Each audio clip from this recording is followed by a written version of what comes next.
A day in my life as a full-time tagalinis ng bahay. Lang, walang malulungkot ngayon. Maganda nga yun kapag malinis ang tahanan.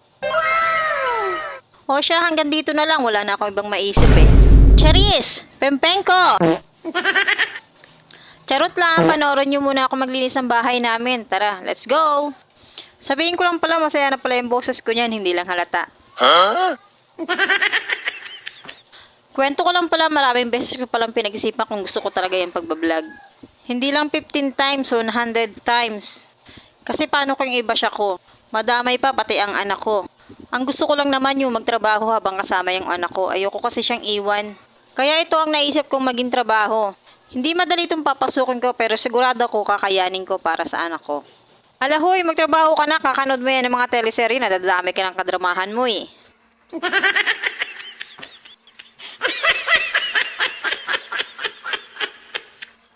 So yun na nga, nagpunas-punas nga lang ako dyan kasi parang ang dilim na kasing dilim ng budhi mo. Charis! Pempeng ko!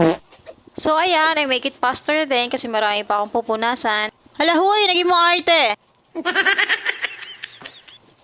Maliit pa nga pala yung anak ko dyan at medyo mahihain pa. Pero ilang oras lang ang nakalipas, lumabas na ang kakulitan. Pero kahit gano'n, isa nga yun sa mga happy pill ko. Tinanggal ko na rin pala yung mga puzzle dyan para makapagwalis na ako. Nilipat ko na rin pala yung mga kama namin sa kabilang kwarto para tuloy-tuloy ang pagpupuna sa sahig. Piling ko nga napakakapal na ng mga alikabok dyan. Kasi naman ang itim na ng tubig sa balde. For your information lang po, pinapalitan ko naman po yung tubig kapag nakikita ko na ganun kaitim. Kasi kung di ko yung papalitan, ay sayang ang effort be. Aray ko! So ayun na nga, tapos na tayo sa sala. Ngayon naman, sa kabilang kwarto naman ang haharapin natin. Akala ko nga tapos na ang laban. Diyos mio, hindi pa pala. Second round pa lang to be. Pero parang hihiwalay na ang kaluluwa ko sa kapupunas. Pero sige, gaw lang, wala naman akong choice. Eh di maglinis na lang at magpunas. Konting walis-walis na nga lang at matatapos na rin ang pagja-general cleaning ko. Sana all. Ang paglilinis ay hindi lang basta gawaing bahay. Ito isang uri ng pag-aalaga.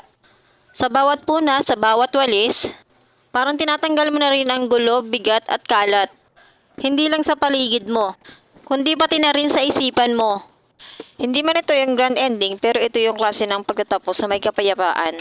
So yun lang muna guys, thank you for watching, bye!